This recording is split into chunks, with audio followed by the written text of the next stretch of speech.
بسم اللہ الرحمن الرحیم نحمده ونصلی علی رسولہ الکریم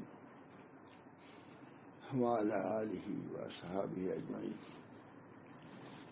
قال النبی صلی اللہ علیہ وسلم المسلم من سلم المسلمون من لسانہ ویدہ او کما قال علیہ الصلوۃ والسلام۔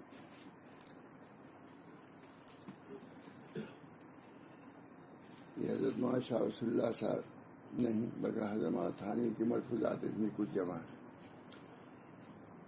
اس کتاب کا نام ہے اغلاط العوام والخواص، اغلاط الخواص والعوام۔ اچھی کتاب ہے، میں نے کب سے پڑھی تھی لیکن صرف میں نے اتنا لکھ دیا ہے قابل ہمارے سالہ سال کی لکھی ہوئی، بس قابل مطالعہ ہے کم زبان۔ اس وقت دیکھا تو مجھے اس میں سے کچھ سنا دوں۔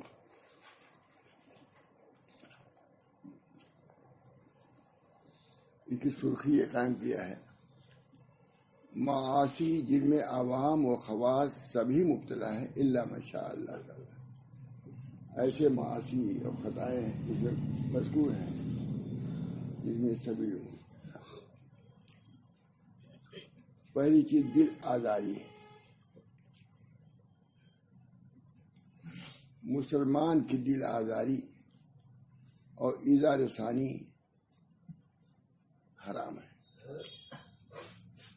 حدیث یہ ہے المسلم، بنیادی حدیث یہ ہے جو میں نے پڑھی ہے، اسلام کی بنیادی حدیثوں میں سے ایک حدیث المسلم بنیادی حدیث المسلم عام طور سے سب کو یاد بھی ہے، المسلم من سلم المسلمون باللسان یدی۔ مسلمان وہ ہے جس کے زبان سے اور ہاتھ سے لوگ محفوظ رہیں، بنیادی حدیث سب کو یاد بھی ہے لیکن عمل سب کا نہیں ہے۔ اللہ تعالیٰ اس حدیث کو ہی عمل کی توفیق دے دے، سب کام بن جائے۔ المسلم من سلم المسلمون باللسان کہ زبان سے ہاتھ سے لوگ محفوظ رکھیں۔ تو حضرت تھانوی فرماتے ہیں جو چیزیں حضرت کو فرماتے ہیں، مسلمان کی دل آزاری اور ایذا رسانی حرام اور اس کا دل خوش کرنا عبادت ہے۔ تطیب و قلوب المومن، دعوت کے جملہ مقاصد کی یہ ہے کہ تطیب و قلوب المومنین، یہ دعوت جو ہوتی ہے فخر کے لیے، شہرت کے لیے، اس میں یہ نیت کرو کہ ہم دعوت جو دیں گے اس لیے دیں گے تاکہ مومنین کی قلوب کو خوش کر دیں۔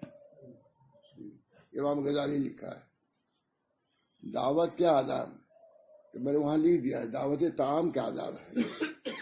دعوت کا عام مفہوم کیا ہوتا ہے؟ دعوت تبلیغ والا ہوتا ہے، لیکن امام غزالی لکھا دعوت کے کیا آداب ہیں۔ سب سے پہلی چیز یہ ہے تطیب و قلوب المومنین، مومنین کو قلوب کو خوش کے ہم چائے جو پلا رہے ہیں مومنین کا دل خوش ہو جائے۔ وہ تانیث و قلوب الاخوان، اپنے بھائیوں کو قلوب کو مانوس کرنا ہے، کھانے پینے سے مانوس ہو جاتا ہے۔ اللہ تعالیٰ الفاظ شاید بدلے ہوں۔ تانیث و قلوب مومنین کے قلوب کو خوش کرنا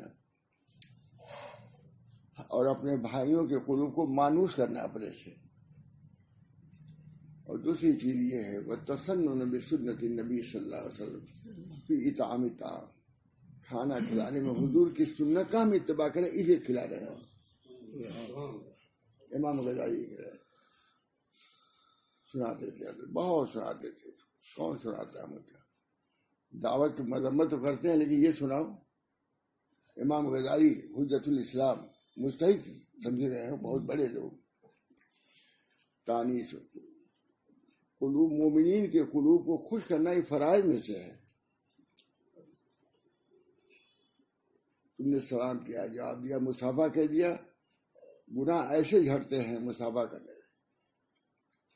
جیسے پتجھڑ کے زمانے میں پتے جھڑتے ہیں۔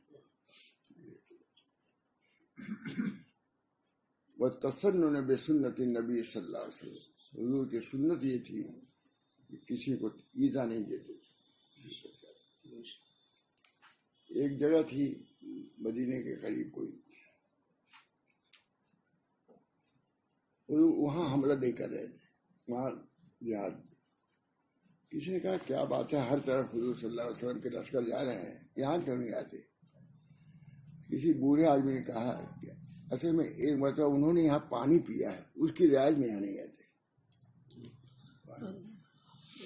اس کا ادب لحاظ، کسی کو اذیت نہ ہو، دو آدمیوں کے درمیان میں نہ بیٹھو، جہاں جگہ ملے بیٹھ جاؤ، حضرت سمجھ لیں تاکہ کسی کو اذیت نہ پہنچے۔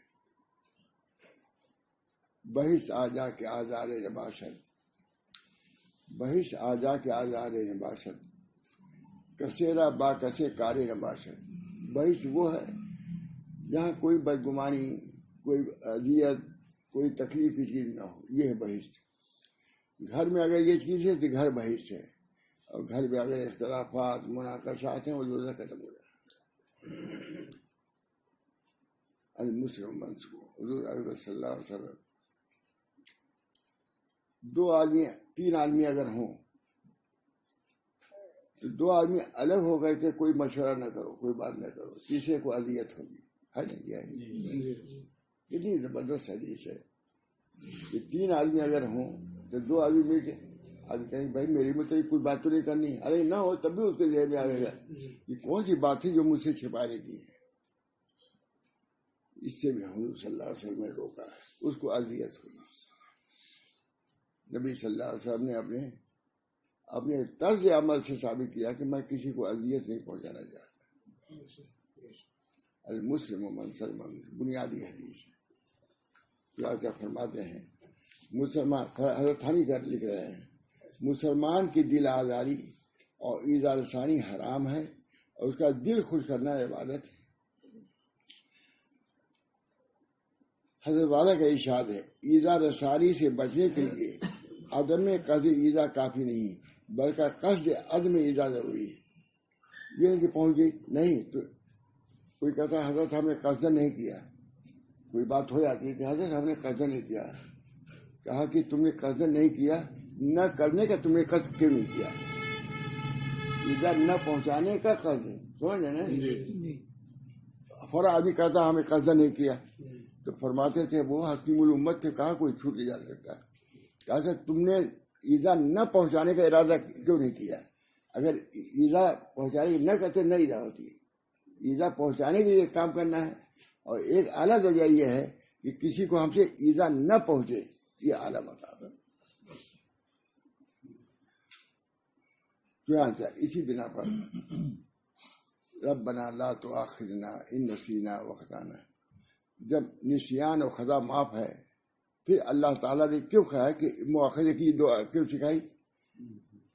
جب اللہ نے معاف کر دیا نسیان کو، خطا کو، پھر کہہ رہے ہیں کہ یہ دعا کرو کہ ہم سے مؤاخذہ کیجیے خطا اور نسیان پر۔ بات حاضر یہی جواب دیا ہے، کہا کہ بعض دفعہ گناہ ایسے ہوتے ہیں کہ اگر وہ قصد کرتا کہ ہم نہیں کریں گے تو نہ ہوتا، معلوم عدم مبالات کی بنا پر اس نے گناہ کیا، لاپرواہی کی بنا پر، وہ قابل مؤاخذہ ہے، اس کی دعا کرتا ہے۔ ہر علمی بات ہے نہیں۔ ربنا لا تؤاخذنا، ہم سے مؤاخذہ کیجیے جو ہم بھول گئے۔ جب بھول گئے تو اللہ تعالیٰ خود ہی کہتے ہیں خطا نسیان معاف، پھر اس کے بعد یہ کچھ دو قرار ہے۔ ایک ہے خطا کا ارادہ کرنا، ایک ہے کہ عدم خطا کا ارادہ کرنا کہ ہم سے خطا نہ ہو، اس پر مؤاخذہ ہے، دعا کی جاتی ہے ربنا لا تؤاخذنا۔ تو بہت سی چیزیں لکھا ہے، بہت سی خطائیں عدم مبالغہ کی بنا پر ہوتا ہے۔ حضرت تھانی کوئی کہتا تھا کہ حضرت یہ غلطی ہو گئی، ہم نے ارادہ نہیں کیا، تم نے نہ کرنے کا ارادہ کیا تھا، ایسی بات ہم نہیں کریں گے، اس پر مؤاخذہ ہے۔ پوری اس حدیث کی دعا کا مفہوم سمجھ آ گیا، ربنا لا تؤاخذنا ان نسینا واخطانا۔ امام تھانی کو علوم حکمت ہے ہمارے ساتھ۔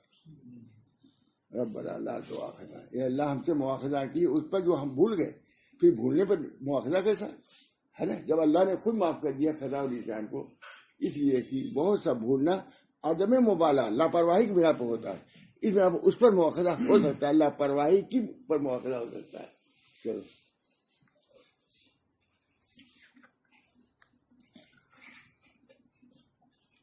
یعنی دانستہ کسی کو تکلیف اور ایذا پہنچانا تو برا ہے ہی، کوشش یہ کرنا چاہیے کہ ہماری ذات سے نادانستہ بھی کسی کو تکلیف نہ پہنچے. حضرت تھانوی وظیفہ پڑھ رہے تھے, ایک صاحب آئے بالکل پیچھے کھڑے بیٹھ کے وظیفہ پڑھنے لگے. حضرت تھانوی اٹھے, اس کے پیچھے جا کے بیٹھ گئے. وہاں سب ہوتا تھا یہ سب. حضرت تھانوی نے تو کہا حضرت مجھے بہت ایزا ہوئی, آپ پیچھے میرے بیٹھ گئے. کہا آپ بھی تو پیچھے بیٹھ گئے. مجھ کو تکلیف ہوئی تو میں نے کہا کہ آپ کو اندازہ لگ جائے گا کہ آپ کے پیچھے ہر وقت بیٹھ کے کرنے میں کتنی اذیت ہوتی ہے.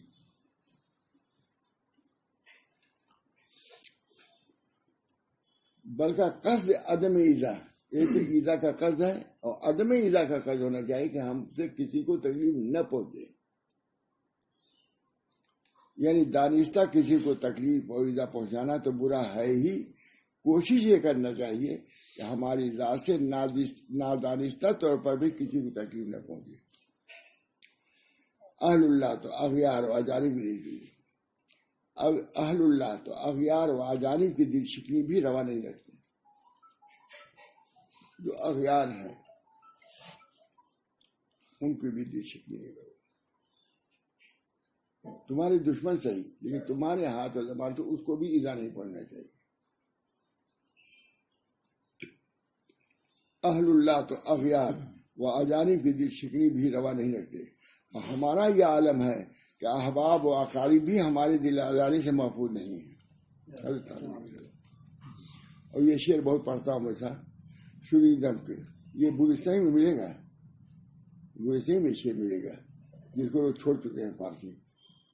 سنی دم کے مردان راہ خدا, دل دشمنا ہم نہ کر دند تنگ, ترا کہ میسر شودی مقام, کہ با دوست آنا خلافت تجھے. ہم نے سنا کہ مردان راہ خدا دشمنوں کے دل کو بھی تنگ نہیں کرتے. تم کو کب یہ مقام میسر ہوگا جبکہ تمہارے دوست بھی تمہاری ذرا سے محفوظ ہیں. پوری جان ہے گلستان کی.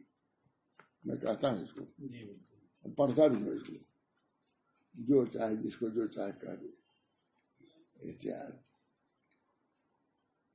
حضرت تھانوی رحمۃ اللہ علیہ نے کوئی واقعہ بیان کیا, ناخوشگوار کوئی واقعہ, کسی کا کوئی ناخوشگوار واقعہ مجلس میں بیان کیا. جس کا واقعہ بیان کیا تھا وہ مجلس میں تھے, واز میں. حضرت نے فرمایا کہ اس کو اذیت ہوئی ہوگی میرے اس کہنے سے. حضرت کو نہیں معلوم تھا کہ وہ ہے. دیکھیں ذرا باریک بات, ایک مجمع ہے ہزاروں آدمی کا. اب کوئی واقعہ ہوتا نہیں کہ فلاں نہیں کہتا آدمی ایک صاحب ایسے تھے ایک ایسے تھے. دیکھا کہ وہ صاحب موجود ہے. حضرت بہت نادم ہوئے, کہا کہ اگر میں جانتا کہ آپ ہیں تو وہ واقعہ میں نے بیان کرتا. ان کا واقعہ تھا, سمجھ گئے نا, جیسا تکلیف دے کوئی بات نہیں. اس سے حضرت تھانوی کو ندامت ہوئی. اس واقعے سے ان کو اذیت ہوگی کہ ماں تھانوی کو بھی معلوم ہے اور سب نے مجمع بیان کیا, چاہے ہمارا نام نہ آیا ہو.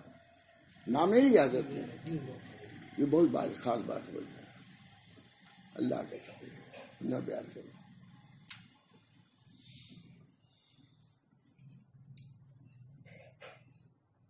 حضرت نے مجلس میں ایک صاحب کے متعلق بیان کیا ہے کہ ایک آدمی ایسا ہے جو عید بقرعید کی نماز نہیں پڑھتا.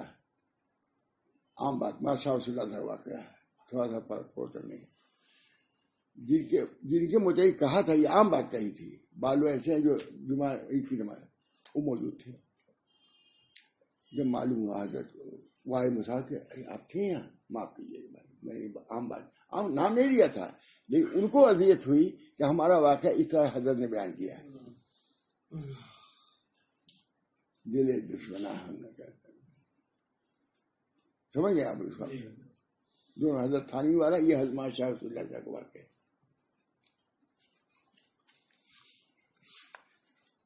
شوی دم کے مردان راہ خدا, دل دشمنا ہم نہ کر دند تنگ, ترا کہ میسر شود یہ مقام, با دوستانہ خلافت. تم کو کب یہ مقام حاصل ہوا؟ دوستوں سے تمہاری جنگ شروع ہوئی ہے, وہاں سے دشمنوں کے خطاؤں کو معاف کیا ہے. حضرت حاتم اعصم کی خدمت میں ایک عورت کوئی مسئلہ دریافت کرنے کے لیے آئی. حاتم اعصم، حاتم جو بہرے تھے، اعصم مانے بہرے، بہرے ہونے کی دیکھی مثال. یہ حضرت تھانوی کی مرفوعات. حضرت حاتم اعصم کی خدمت میں ایک عورت کوئی مسئلہ دریافت کرنے کے لیے آئی. اتفاقاً اس کی ریح خارج ہو گئی. سمجھ گئے؟ ریح خارج. عورت، وہ حاتم تھے، وہ اجنبی عورت کو جس کا نہ اس سے کوئی رشتہ و تعلق تھا اور نہ جس کا ان پر کوئی خاص حق تھا، شرمندگی اور ندامت سے بچانے کے لیے صرف اس وقت ہی نہیں بلکہ ہمیشہ کے لیے بہرے بن گئے. بیٹی کیا کہہ رہی ہے؟ کچھ معلوم ہی نہیں ہوا کہ انہوں نے اس ریح کو کی آواز کو سنا ہے، اس کے لیے بہرے بن گئے.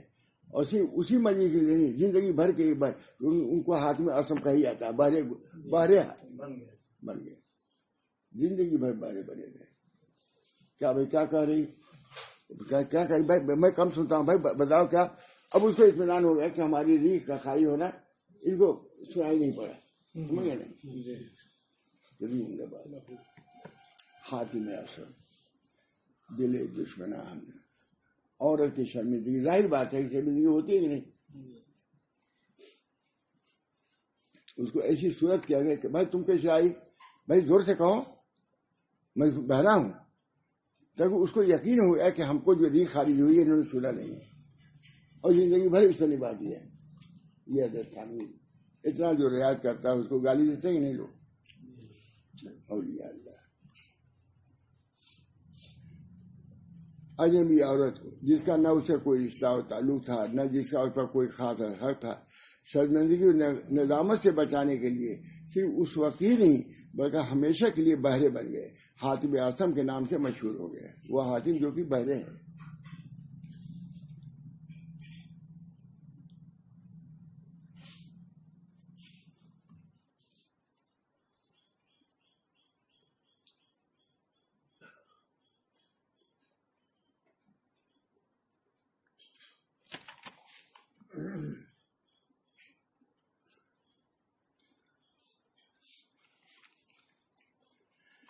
یہ ہوا ہے. ایک شخص نے ایک بزرگ کی دعوت کی جس میں دوسرے کھانوں کے ساتھ کھیر بھی پیش کی گئی تھی. ان بزرگ نے کئی مرتبہ کھیر منگوا کر کھائی اور آخر یہ معلوم ہوا کہ کھیر ختم ہو گئی ہے. تو وہ برتن جس میں کھیر پکائی گئی تھی منگوا لیا تاکہ اس میں جو کچھ کھرچن ہو رہا ہے اس کو کھا لیں. اس لیے تاکہ ہماری کھیر کی عظیم ہو، جو شرمندگی تھی کہ کھیر ختم ہو گئی وہ ختم ہو گئی کہ اتنا حضرت کو پسند تھی کہ ہمارے برتن کھا کے اس میں کھایا تاکہ اس کو مسرت ہو. میزبان کو اس بات سے بہت مسرت ہوئی. ان بزرگ کو وہ کھیر غیر معمولی طور پر پسند آئی، لیکن جب اسے برتن میں جو کھیر لگی رہی تھی اس کو بھی چکھا تو معلوم ہوا کہ وہ کھیر ناقابل برداشت حد تک تلخ اور بد ذائقہ تھی. لیکن جب اس نے برتن میں جو کھیر لگی رہی تھی وہ کھیر ناقابل برداشت حد تک تلخ اور بد ذائقہ. گھر میں دریافت کیا تو معلوم ہوا کہ سہمن اس میں شکر کے بجائے نمک ڈال دیا تھا. لیکن ظاہر اتنا پسند تھا، یہ ظاہر کیا کہ ہم کو بہت پسند ہے، ہم کو نمک ہی جا کے کھیر پسند آتی ہے. یہ ظاہر کیا کہ تم نے تو شکر نہیں ڈالا لیکن ہم کو نمکین ہی کھیر پسند ہے. یہ ظاہر کیا کہ تم نے بہت اچھا کیا کہ بجائے شکر کے نمک ڈال دیا. اور بتائیے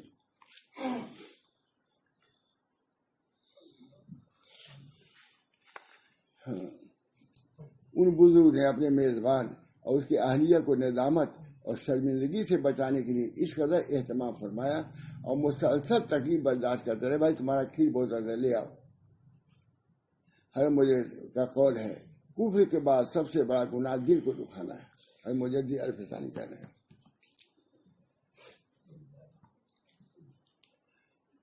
حضرت مجدد الفسانی رحمۃ اللہ علیہ کا قول ہے کفر کے بعد سب سے بڑا گناہ دل دکھانا ہے، خواہ دل مومن کا ہو یا کافر کا. یہ یہاں تو یہ تعلیم ہم لوگوں کو ہے. مجدد صاحب فرما رہے ہیں کافر کے دل کو نہ دکھاؤ.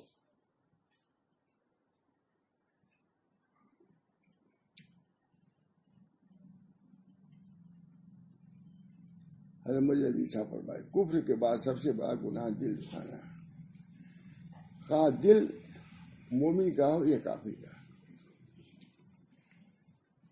کسی کا دل دکھانا اور پھر مخاطب سے یہ کہہ دینا کہ آپ تو نازک مزاج ہیں، ذرا سا بات پر برا مان جاتے ہیں، یہ تو کوئی برا ماننے کی بات نہیں تھی، ہم تو ایسی بات کا برا نہیں مانتے، ہم نے تو سادگی سے کہہ دیا تھا، یہ ہمارا منشا ایجاد ثانی، یہ سب لغو محمل ہے، سخت بات کر دیا بس ہم نے صاحب کو بات کر دیا، نہیں، ایسی بات نہیں جس سے دل کو ٹھیس لگے، یہ سب لغو محمل باتیں ہیں، اسے گناہ بدتر گناہ ہے، تمہیں تکلیف پہنچایا پھر کہتے معاف کیجیے گا، مت کیجیے۔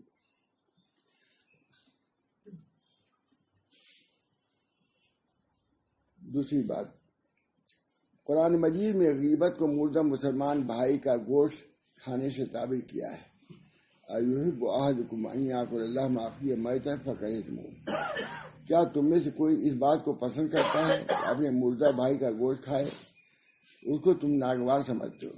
گویا کسی مسلمان کی غیبت کرنا ایسا گندا اور قابل نفرت کام ہے جیسے کوئی اپنے مرے ہوئے بھائی کا گوشت نوچ نوچ کر کھائے۔ کیا کوئی انسان اس کو پسند کرے گا؟ ہرگز نہیں۔ تو سمجھ لیجیے کہ غیبت اس سے بھی زیادہ شرعی و کبیرہ عمل ہے۔ حضرت تھانی کا اس پر عمل تھا، پیرانی صاحبہ نے کوئی بات کہی کسی متعلق تو وہ یہ کہہ رہے تھے،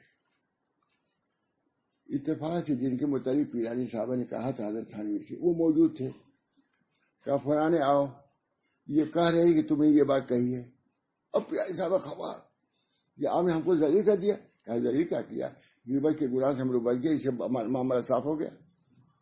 یہ تھے مجدد الملت، عملی طور سے سب کیا رہا تھانوی نے۔ انہوں نے 2 شادی کر لیا تھا ہمارا تھانوی نے، کہا ہمارا تھانوی سے کسی نے کہا ہمارا آپ نے تو ایک رسم جاری کر دیا، 2 شادی کر جاری کیا کہ بند کیا، ترازو رکھا رہتا تھا، تربوز بھی آتا تھا تو تقسیم کرنے کے لیے یہ نہیں کہ آدھا تم لینا آدھا لینا، ایک پلے پہ وہ یہ چھوٹی بریانی جا دیا یہ بڑی کو، کہا کوئی پابندی کر سکتا ہے؟ تو میں نے اس لیے کہا کہ 2 شادی کرنا لوگ چھوڑ دیں، شادی کرنے کی ترغیب نہیں دیا، بلکہ 2 شادی کرنے کو چھوڑنے کے لیے میں نے کہا کہ اگر 2 شادی کرو تو اس طرح دونوں میں برابری کرو۔ کتنے لوگ اس سے بدن ہو گئے تھے حضرت تھانوی سے، تھانوی نے کہا میں نے اس چیز کے لیے کیا ہے تاکہ لوگ 2 شادی نہ کریں، کیونکہ عدل قائم کرنا اس وقت بہت مشکل ہو جائے گا، ترازو رکھا رہتا تھا کوئی چیز۔ سمجھ لیے کہ غیبت اس سے بھی زیادہ شرعی و کبیر ہے، انسان کا گوشت کھانا ہی جائز نہیں، اور پھر مسلمان کا گوشت اور وہ بھی بھائی اور مردہ بھائی کا کس قدر مذموم ہوگا۔ ہاں، الغیبت اشد من الزنا، انصاف شرط ہے۔ پھر دن رات غیبت کرنے اور سننے والے کہیں منہ سے زناکاروں کو برا کہیں۔ بہرحال یہ ہے ملفوظات حضرت تھانوی رحمۃ اللہ علیہ جس پر انہوں نے اپنی پوری زندگی گزاری، پورا اسی پر لکھی ہے سب۔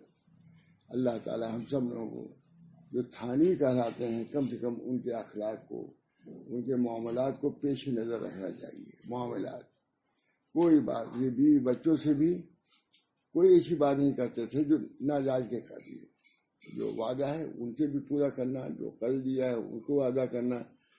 فرماتے تھے کہ گھر جاتا ہے میں بیوی سے اپنے قرض کے طور پہ لے لیتا ہوں، ان کا زیور بیچ دیتا ہوں۔ اب ہے کسی تصور میں آپ سے معمولی کیے ہوگی کیا کیا ہے۔ حضرت تھانوی جب نہیں رہتا تھا کچھ تو اپنے اہلیہ کا زیور لیتے تھے قرض کے طور پر اور اس کو بیچ دیتے تھے، بیچنے کے بعد 15 روپیہ رہتا تھا اس کو ادا کرتے، دیکھو تمہارا ہمیں ادا کرتا۔ اس طرح زندگی اسرت کے ساتھ یہ شان سے رہے، ان کے قناعت میں توکل میں کوئی فرق نہیں آیا، بیٹھے رہتے تھے۔ آیا منی آرڈر آیا، کوپے میں لکھا جاتا ہے، لکھا نیچے دیکھا، کہا کہ حضرت یہ 5 روپیہ میں بھیج رہا ہوں، یا تو اپنی ضرورت میں صرف کیجیے یا مدرسے میں صرف کر دیجیے۔ تو کہا مجھ کو بھی ضرورت تھی، جی چاہا کہ میں ہی خرچ کر دوں۔ اب دیکھیے ذرا ان کی لوگ کیا کیا سمجھتے ہیں ان کو۔ حضرت تھانوی سب لوگ سختی کو بیان کرتے ہیں، حضرت تھانوی حضرت فرماتے تھے کہ وہاں تھانوی کے تشدد کا ذکر کرتے ہیں لوگ، تلطف کا کوئی ذکر نہیں کرتا ہے. تعویذ کے لیے ایک حد تھا مقرر، تعویذ کہ فلاں وقت میں. اب اس وقت مل جائے تو کس کو آرام ہے؟ بھائی ظہر بعد جائے تعویذ مل جائے گی. ہم نے دیکھا ہے ظہر بعد آنا، اثر بعد کتنے میں دوڑنا پڑتا ہے. حضرت تھانوی نے کہا نہیں اثر بعد ہی میں تعویذ دوں گا، ظہر بعد. اب کوئی آتا تھا تو حضرت تھانوی پابند تھے، وہ تو ایک مرتبہ آیا، یہ نہیں کہتے تھے اثر بعد آنا. تو اس کو بچایا، کہا کہ میں نے اپنے اوپر تنگی پیش کیا ہے نہ کہ دوسروں پر. سمجھ گئے نہیں؟ ہاں، یہ اصول جو ہم نے بنایا ہے اپنے کو. اب ظہر بعد کوئی آئے گا تو ہم ضرور تعویذ دیں گے. ہمیں کہیں نہیں سکتے اثر بعد. ہم تو رہے دیکھا کل آنا پرسوں آنا اب فلاں وقت آنا، یہی رہتا تھا. لیکن یہ مستثنا اس وقت ہے جب کوئی درد ذہ کا تعویذ لینے کے آتا ہے، کیونکہ اس کے لیے کوئی وقت نہیں. 12 بجے درد ذہ شروع ہو گیا عورت کو، تو اس وقت تعویذ کے لیے آنے کی اجازت تھی، لکھ دیا تھا. اب کوئی 12-1 بجے آتا تھا تو اٹھتے تھے، وضو کرتے تھے، لکھتے تھے، کیونکہ آج لکھیے اس کو دیتے تھے. تو حضرت فرماتے تھے حضرت ہمارے کہ لوگوں نے حضرت کے اصول کو تو دیکھا اور یہ محبت تلطف جو ہے اس کو نہیں دیکھا لوگوں نے. ہاں حضرت کے ذمہ یہ حضرت تھانوی کے ضابطے کو ضرور دیکھا، رابطے کو نہیں دیکھا. جو آتا تھا یہی بیان کرتا ہے حضرت تھانوی یہ سختی کیا وہ کیا، لوگ بھاگ جاتے.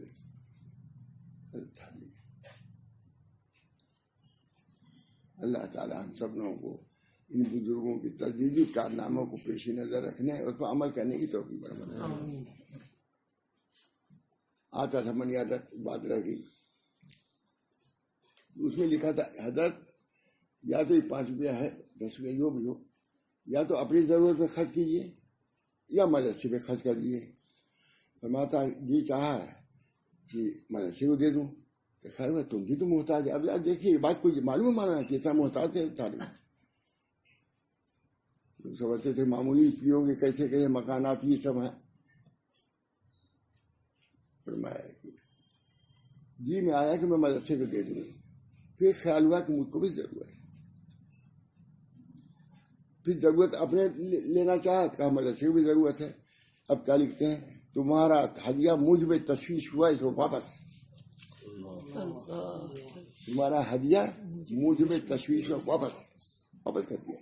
پھر کوئی ہمارے ادھر کہتے تھے، بلاتے تھے ہم کو مولی وسیع اللہ، دیکھو یہ اصول کے خلاف تھا، اس وجہ سے میں نے واپس کیا. اللہ میری قسمت میں ہوگا یا تو یہی روپیہ میرے اصول کے مطابق آئے گا، یہ دوسرا آ جائے گا. یہ توکل ہے. یہ ہدیہ تمہارا ہدیہ مجھ میں تشویش ہوا، میں اپنے میں خرچ کروں یا میرے سے. تمہارا ہدیہ مجھ میں تشویش ہوا، اس وجہ سے واپس. اور یہ بھی حضرت بیان کرتے ہیں، بولا مولی وسیع اللہ دیکھو یہ ہدیہ ہمارے اصول کے خلاف تھا، ہم نے واپس کر دیا. اگر میری قسمت میں ہوگا یہ اصول کے مطابق آئے گا، نہیں دوسرا آ جائے گا. جب آ جاتا ہے بڑا مولی وسیع اللہ دیکھو آ گیا. یہ سب سنا کسی نے؟ کوئی جانتا بھی نہیں. بڑے لوگ بھی کوئی نہیں بیان کرتا، یہ حضرت بیان کرتے. فرماتے تھے کہ سب لوگ تو حضرت تھانوی سے کوئی چلنے کا ڈھنگ سیکھتا تھا، کوئی انگاکھا کا ڈھنگ سیکھتا تھا، کوئی ٹوپی کا ڈھنگ سیکھتا تھا. میں ان کو دل کی طرف متوجہ رکھتا تھا کہ یا اللہ اس میں جو دولت ہے مجھ کو دے دیجیے. یہ خود فرما، میں خود سنائی. یہ سب لوگ تو حضرت تھانوی سے کوئی کچھ مانگتا تھا، کوئی کچھ چاہتا تھا، کوئی میں ان کے دل کی طرف متوجہ. اے اللہ جو اس دل میں ہے ان کے، وہ دولت مجھے عطا فرما دی. کہ اللہ تعالیٰ دیا ہی تھا، متوکل تھے. آئے یہاں زمین دیکھا ہماری اس مکان کم زمان کا بڑا نہیں، ہم بنوا دیں گے اس کو. رہی نہیں بنوائیں گا، لیکن ان کی دعا تو رہی، ساتھ اس کے بن گیا. کوئی سبیل نہیں تھی ہم لوگ کو بنوانے کی، اس کی اللہ تعالیٰ نے بنوا دیا. ان کی دعا تھی. دا کو کون دینے والا تھا، اے خدا جو دیا تم نے. حضرت کی برکت سے مکان بھی ہم کو، مکان کی بہت خواہش تھی. 6 کپڑا لیے تھے، 3 یہ ہے، یہ ہمارا ہے، یہ انوار کا ہے، قائم مبین صاحب کا، اور نور اللہ کا ہے، یہ جامع صاحب کا ہے، مولی عیسیٰ کا ہے، مولی عمار کا 6 پلاٹ ہم نے لیا تھا کہ تم 6 آدمی ایک جگہ رہو گے، اس لیے کہا کہ میں چاہتا ہوں میرے جانے کے بعد ایک ساریت آ کے یہاں دیکھا، مسجد کے پاس کھڑے ہوئے خاص ہوئے کچھ دیکھا لے لو، یہ 6 آدمی پلاٹ، یہ حضرت کا دیا ہوا پلاٹ، ادھر انوار کا ہے، ادھر محلہ کا ہے، ادھر جامع صاحب کا، مولی عیسیٰ کا تھا وہ بیچ کے چلے گئے اٹاوا، ادھر مولی عمار کا، مولی عمار نے بڑھا لیا اپنا لیکن دیا حضرت نے 6 پلاٹ دیے۔ اللہ تعالیٰ نے بہت کچھ ہم لوگوں کے ساتھ کیا، اللہ تعالیٰ جزائے خیر دے، اس وجہ سے بہت علمی اعتبار سے تو دیا ہی، اور اللہ تعالیٰ نے یہ زمین نہ رہتی معلوم ہم لوگ یہاں رہ پاتے کہ نہ رہ پاتے۔ اللہ تعالیٰ حضرت کو جزائے خیر دے اور اس مجلس کا ثواب حضرت کو بخش دے، آمین۔